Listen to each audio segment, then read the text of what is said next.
अपनी नई नवेली सांवली रंगत की पत्नी को देखकर उसका दिल बुझ सा गया। वो दिल को छू लेने वाली पत्नी चाहता था, मगर उसकी दुल्हन में तो कोई कशिश ही नहीं थी। उसके अंदर सर्द जंग का सिलसिला जारी था। दिमाग जैसे ऑफ हो रहा था। किताबों को अलमारी में रखने के बाद मानव बीना की तरफ पलटा और बोला, देखो मैं किताबी कीड़ा हूँ, आपके लिए एक किताब चुनी है। बहुत ही दिलकश किताब है। उम्मीद है आप इससे भरपूर फायदा उठाएंगी। बीना झुके और धीमे लहजे से सिर्फ जी बोल पाई। बीना जवान, जज्बात, एहसासात रखने वाली लड़की थी। उसके व्यवहार को समझ गई और कपड़े बदलने के लिए कोने में पड़े सूटकेस का रुख किया और सफेद कॉटन का सादा सलवार कमीज निकाला और वॉशरूम के अंदर चली गई। और फिर दीवार के साथ लगकर अपने बेकाबू आंसुओं की झड़ी को न रोक पाई। खूब आंसू बहाकर सावर लिया और बाहर निकलने से पहले चारों तरफ दुपट्टा लपेटकर माथे पर हल्का सा घूंघट निकाल लिया। बाहर आई तो मानव जा चुका था, तो उसने ईश्वर से प्रार्थना शुरू कर दी और अपनी प्रार्थना को तसल्ली से पूरी की। अपने मुरमुरी हाथों को परमात्मा के सामने विनम्रता से जोड़ लिए। हे ईश्वर, मेरे पति के दिल में मेरे लिए मोहब्बत और उल्फत पैदा कर, मुझे उनकी नजरों में खूबसूरत बना दे। आंसू सारे बंद तोड़कर लगातार उसके सूती दुपट्टे को गीला किए जा रहे थे। एकदम आहट सुनकर उसने अपने चेहरे को रगड़ डाला और लपक कर बिस्तर पर पड़ी उस किताब को उलटना पलटना शुरू कर दिया। दोबारा से मानव ने नमस्ते करके उसके दिल पर दस्तक दी। फिर वही धीमा अंदाज और झुकी झुकी गर्दन से जवाब आया, जरा सुने मानव जी। बीना की बात सुने बिना ही मानव ने कहा, आपने खाना खाना है? मैं माँ को बोलता हूँ आपके लिए खाना गर्म कर देगी। बीना बोली, नहीं शुक्रिया, मुझे भूख नहीं है। मानव ने कहा, मुझे तो 2 दिनों की यात्रा की थकावट है और आप भी लंबी यात्रा से आई हैं, आराम करें। बीना किसी रोबोट की तरह उठी और बिस्तर के एक कोने में लेटकर खुद को अपने दुपट्टे में लपेट लिया और ईश्वर का नाम जपने लगी। उधर दूसरी तरफ भी यही सिलसिला जारी था। नींद के आसार दोनों तरफ दूर दूर तक दिखाई नहीं दे रहे थे।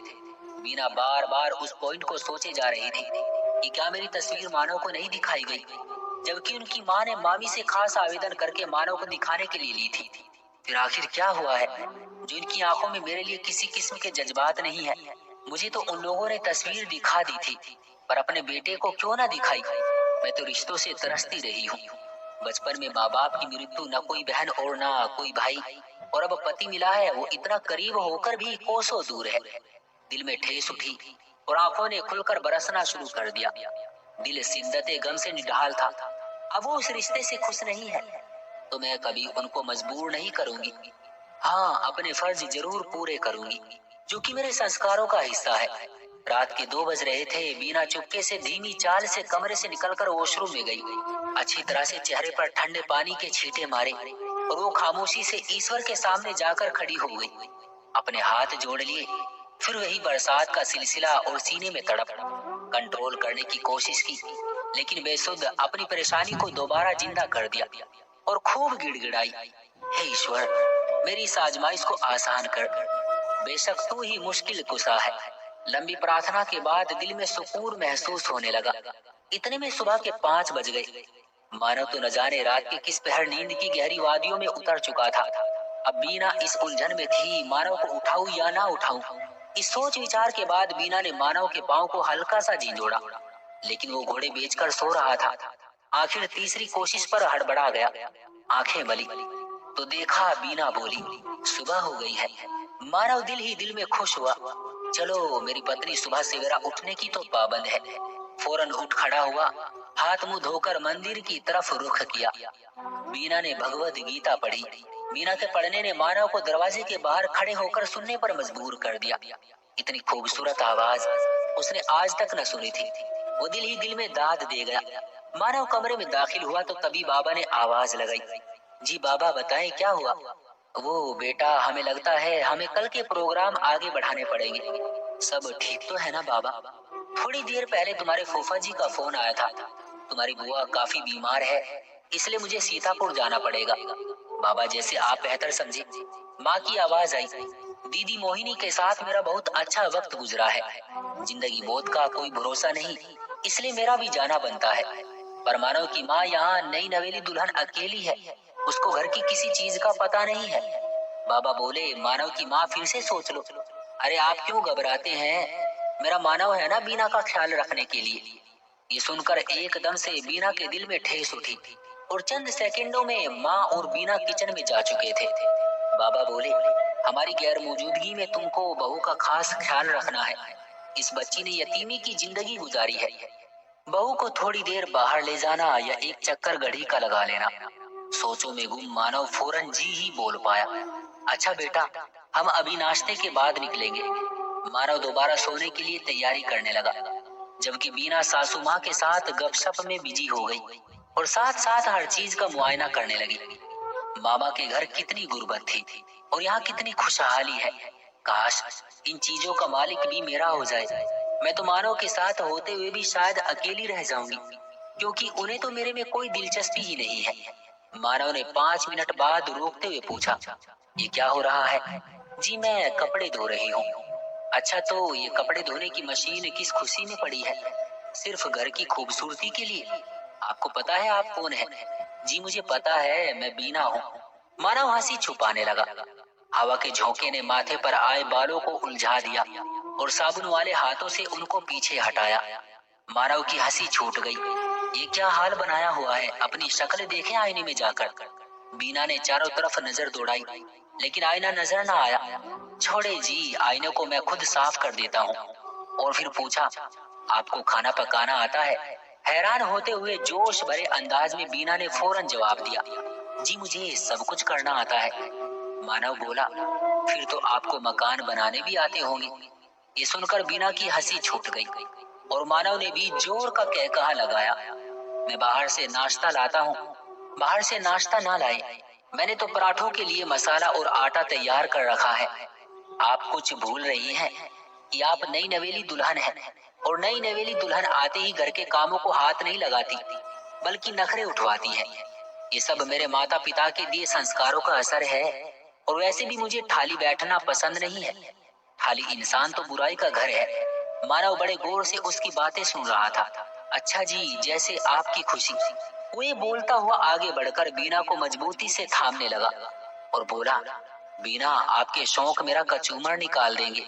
अगर कोई हड्डी पसली टूट जाती तो बाबा ने मेरी हड्डियां भी तोड़ देनी थी, इसलिए होश के नाखून ले। बीना एकदम संभली और शर्मिंदगी से बोली, कोशिश करूंगी, आइंदा शिकायत का मौका नहीं दूंगी। जाए जाकर कपड़े बदल ले, मैं सब साफ करती हूँ। कमरे में आकर बीना ने लंबी सांस खींची, सूटकेस से सादा सा फिरोजी सूट निकाला, सावर लिया और सीधी किचन में पराठे बनाने लगी। बाहर देखा तो मानव कपड़ों को फैलाने में बिजी था। पराठे और चाय मेज पर सजाई और धीमे से अंदाज में मानव को पुकारा। अंदर आते ही मानव की नजर बीना के घटाव जैसे काले लंबे बालों पर पड़ी, जिनसे पानी की बूंदें मोतियों की तरह टपक रही थी। दिल ही दिल में बोला, सांवली तो जरूर है लेकिन खूबियों से भरपूर है। दोबारा मानव ने पुकारा, आए इधर बैठे। कुर्सी खींचकर सामने बैठ गई। मेरी तरफ देखे, मानव ने नरमी से कहा। बीना ने एकदम नजरें उठाई और फिर फौरन नीचे झुका ली। आपको शुक्रिया के लिए बुलाया था। दोपहर के बाद हम इंडिया गेट घूमने जाएंगे और उसके बाद मंदिर जाएंगे। फिर मानव ने पूछा, आप पहले कभी दिल्ली आई हैं? जी कभी भी नहीं।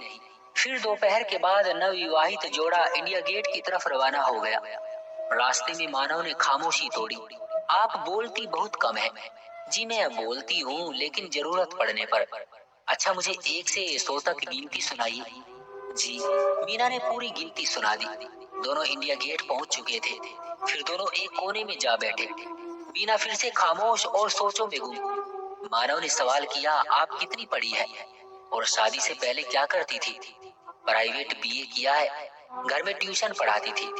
आपके पापा, उनको क्या हुआ था? मैं 2 साल की थी तो एक्सीडेंट में उनका देहांत हो गया था और फिर मेरे मामा जी ने मेरे पालन पोषण की जिम्मेदारी ले ली। थोड़ा चुप रहकर बोली, सुने, आपको मेरा सांवरा रंग पसंद नहीं है ना? मैं ये कल ही जान गई थी। मानव ने जवाब दिया, बीना कल रात तक नहीं था, लेकिन आपके प्रार्थना करने और भगवत गीता पढ़ने ने मेरी नजरों में आपको दुनिया की सबसे खूबसूरत औरत बना दिया है। मुझे गर्व है कि मेरी पत्नी संस्कारी और ईश्वर से लगाव रखने वाली है, जो मेरी मजबूत नस्ल को परवान चढ़ाएगी। मैं दाद देता हूँ माँ बाबा की पसंद को। बीना, आप मेरी दुल्हन है। आप मेरी पाकीजा और अच्छे चरित्र की दुल्हन है। जिसके बड़े संस्कारों ने मेरे दिल में कामयाबी के झंडे गाड़ दिए हैं। दोस्तों, अपनी औलाद को अच्छे संस्कार दीजिए ताकि कल को समाज में बुराई का खात्मा हो सके। एक औरत की शिक्षा एक खानदान की शिक्षा होती है। इंसान वही अच्छा है जिसकी सीरत अच्छी हो, ना कि सिर्फ शक्ल और सूरत। उम्मीद करता हूँ दोस्तों आज की वीडियो भी आपको पसंद आई होगी। आपका क्या कहना है इस कहानी के बारे में? कमेंट करके हमें जरूर बताएं। वीडियो को लाइक करके चैनल को सब्सक्राइब कर लीजिए और साथ में घंटी को दबाकर ऑल पर सेट कर लीजिए ताकि आने वाली वीडियो आपको तुरंत मिले। मुझे दीजिए अगली वीडियो तक इजाजत। तब तक के लिए धन्यवाद।